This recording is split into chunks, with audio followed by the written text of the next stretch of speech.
Welcome back to Bears Talk. I am your host, Bryan Perez, and in today's show, we are going to cover all the news, notes, and rumors coming out of the NFL Combine. A lot of them have to do with the Chicago Bears. Through the bell of the ball at this point in the offseason, and Ian Rappaport dropped a pretty significant nugget that we're going to get into. We're also going to talk about Will Anderson, the edge rusher from Alabama, who could be the one player who stops Ryan Poles from trading out of the number one pick. And of course, we're going to get into some of your questions that you sent me on Twitter. No better time than right now to have some Bears talk.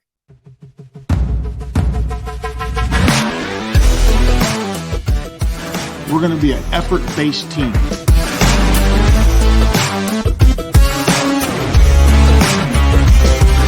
Darnell being Darnell.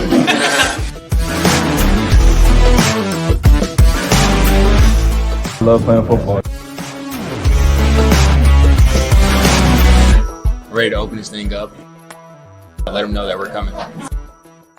Before we get into today's show, I have to thank all of you loyal and faithful Bears talkers. We did it.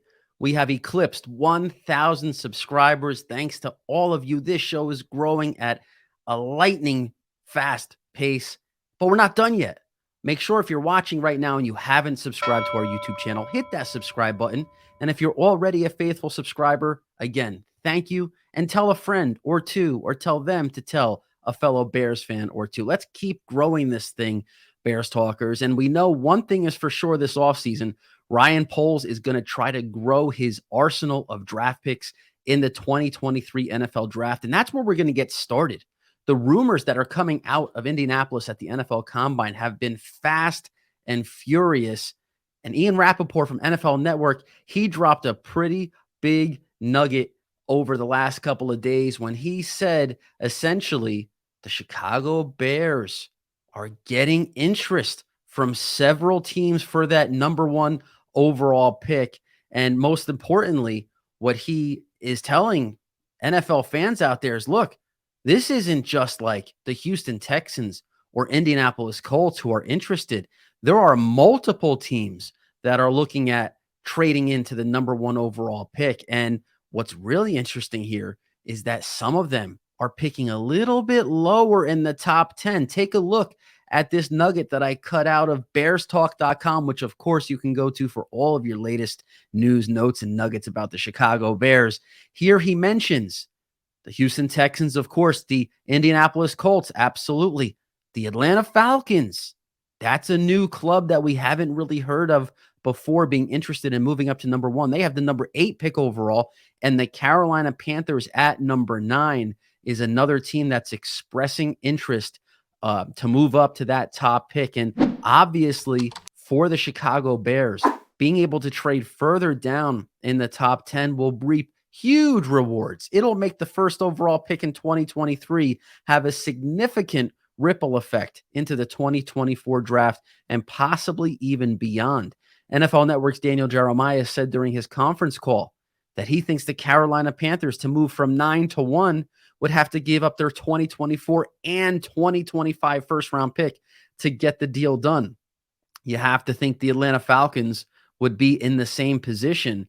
And honestly, for a Chicago Bears team that has so many holes on its roster right now, picking up extra picks, not only second and third rounders in 2023, but those first round picks in 2024 and 2025, that's the golden ticket.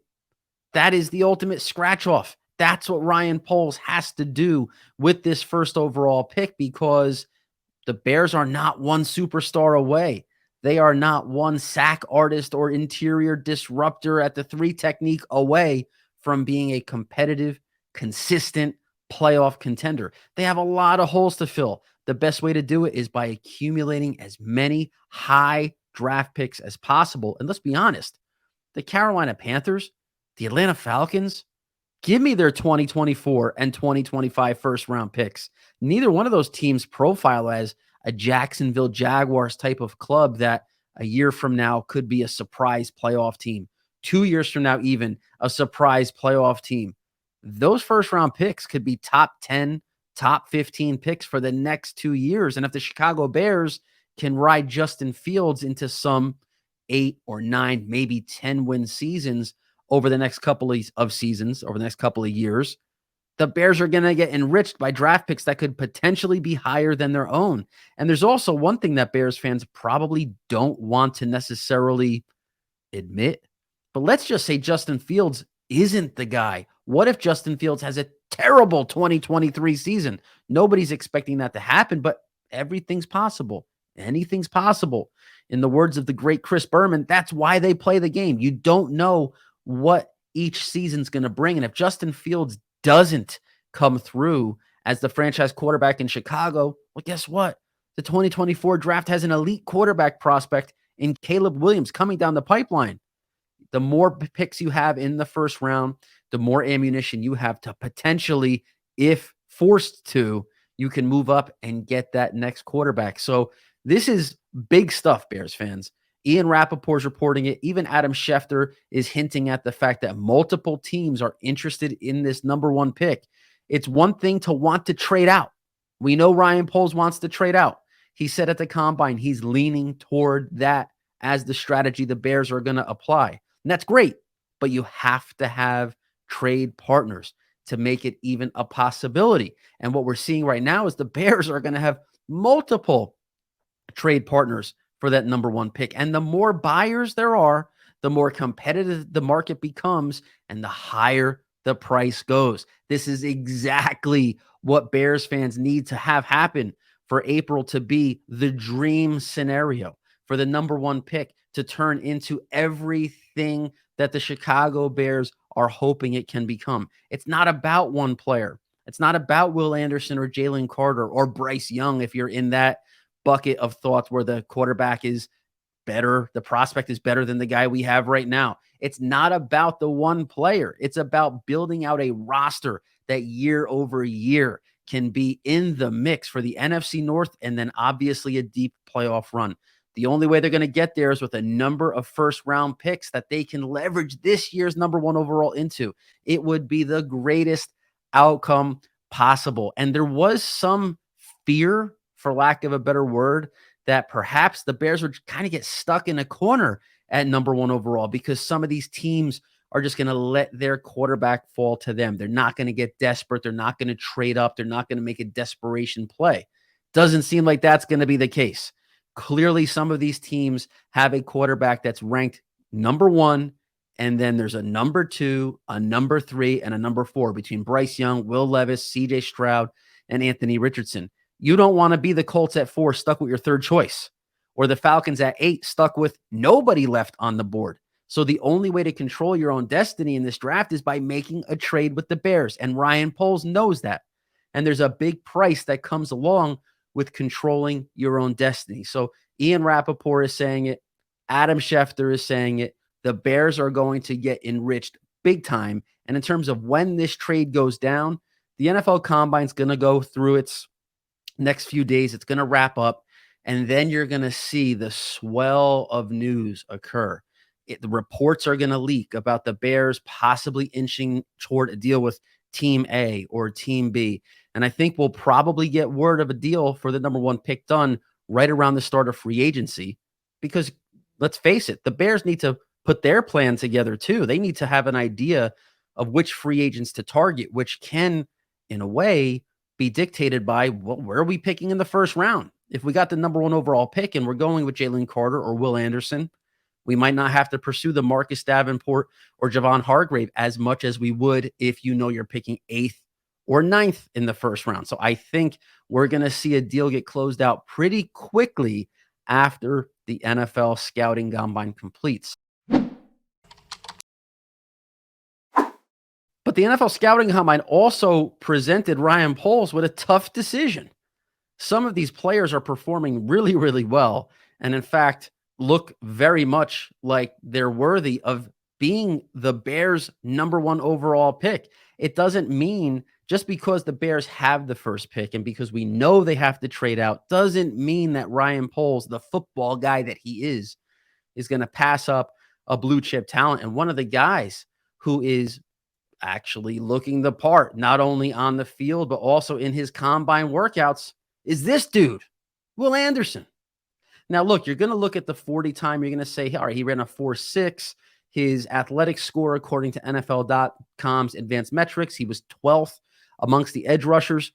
But look one column over to the left, the production score, number 1 amongst all edge defenders, and 6'3.5", 253 pounds, 33 and 7/8 inch arms, just under that magic 34-inch mark, which if you're not familiar with the scouting gold standards, 34-inch arms is top shelf for an offensive tackle, let alone an edge rusher. So he's basically has 34-inch arms. His 4.6 40-yard dash is great for a guy that's 253 pounds. His 1.61 10-yard split, that's the number these guys want to hit. That's what all the elite pass rushers generally score, that 1.61, 1.62 10-yard split. Will Anderson checked every single box at the scouting combine to be an elite, to be profile and project forward as an elite pass rusher once he gets to the league. And we all know, Bears fans all know, the Chicago Bears need pass rushers. The Bears had the least amount of sacks in the entire league last year as a team. Robert Quinn in 2021 had 18 and a half sacks. The Bears as a team had 18, 20 on the season. So clearly edge rusher is a must add for the Chicago Bears, not only in free agency, but in the draft. So when you're sitting there with the number 1 overall pick and this guy is staring you in the face, checked every single box, and when you watch the film, he's an elite pass rushing prospect, it's going to make Ryan Poles pause for a second.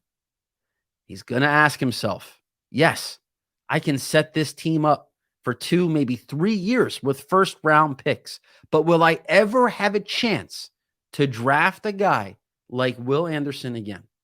That's the question he's going to be asking himself, because Will Anderson is that special. Will Anderson is a guy that might never come across the Chicago Bears radar again. He might never be. The Bears may never be in a position to draft a pass rusher with Will Anderson's skill set ever again. Does that mean that Ryan Poles should pass up a crazy bounty of draft picks to slide down? Well, what we just talked about was like the Bears have all these holes to fill.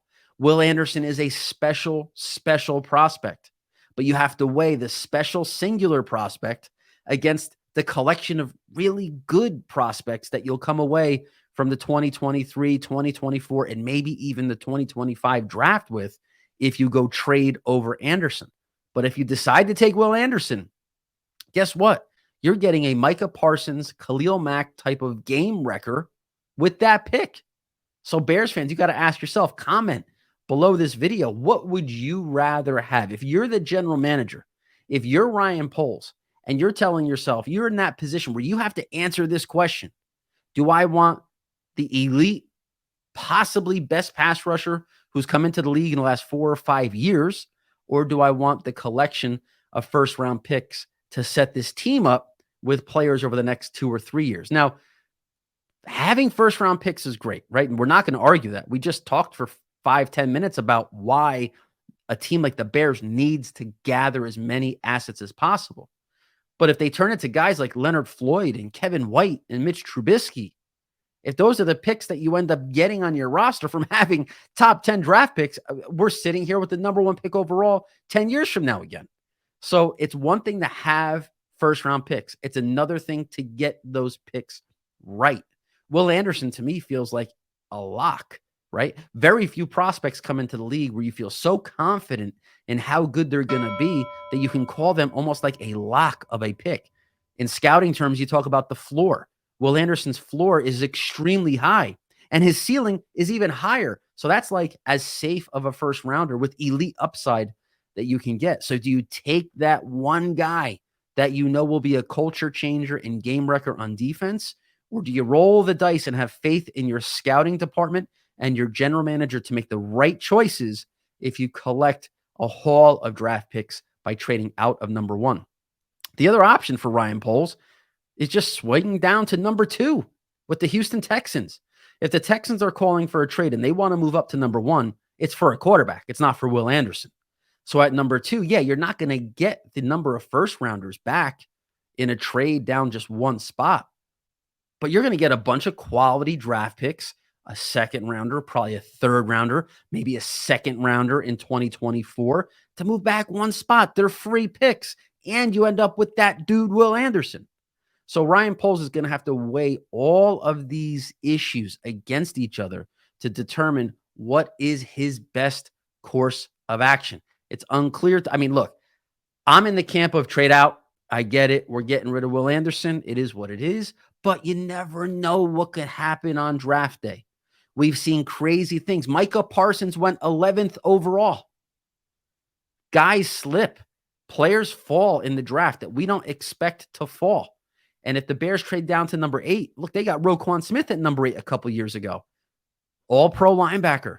Sometimes these players will fall. And when you have prospects like Tyree Wilson, Nolan Smith blowing up the combine, some of these players who are kind of going to be outperforming their tape with athletic ability, teams fall in love with that. The Jaguars did last year with Trayvon Walker.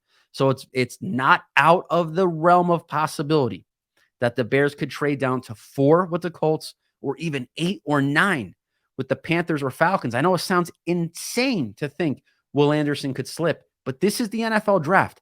Crazy stuff happens every single year. So we'll have to see. We're going to see if Ryan Poles has enough confidence in himself to make the decision that he's the most comfortable with. He's the one that's going to have to go to bed every night with that choice in his mind.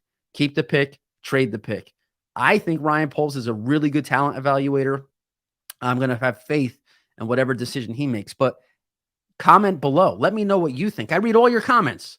If you're a Bears talker and you've been writing comments on videos in the past, you know that I read all of them. I try to reply to as many as I can as well. There's nothing like having some Bears talk with you guys out there. Make sure you're subscribing, right? The more you subscribe, the more you're going to get notifications of these videos coming your way so we can continue the conversation about the Chicago Bears. And we're going to keep the conversation going right now with the fans who submitted some questions. Bears have hurt their stock the most? It's a good question, Pete. And, unfortunately, at the time that we're recording this, we only saw the defensive line and linebackers run through. But Clancy from Pitt, dude ran a 4.6, 7 in the 40-yard dash, the fastest 40 time of any defensive tackle since basically 2003. His numbers were faster than Aaron Donald's, another Pittsburgh legend. The problem with Clancy is he's got short alligator arms, T-Rex arms, 30 and 5/8 inches. What will teams think about him? If you remember several years ago, we're going way back now, Arizona State had a nasty interior defensive lineman named Will Sutton. He ended up with the Chicago Bears.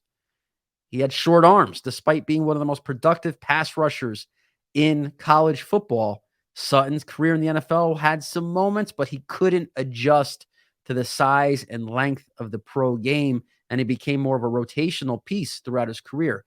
Is Clancy going to be a guy that ends up in that range? Sutton didn't come off the board till the 3rd round. Clancy's being talked about as a first-round guy. I think his workout at the combine, his athletic numbers could push him into that late first-round conversation, but I wouldn't be surprised if he slides into the 2nd round as well. But in terms of a guy who helped his stock, he needed to run well. He needed to look like a great athlete to overcome his physical shortcomings, and he certainly did that in spades.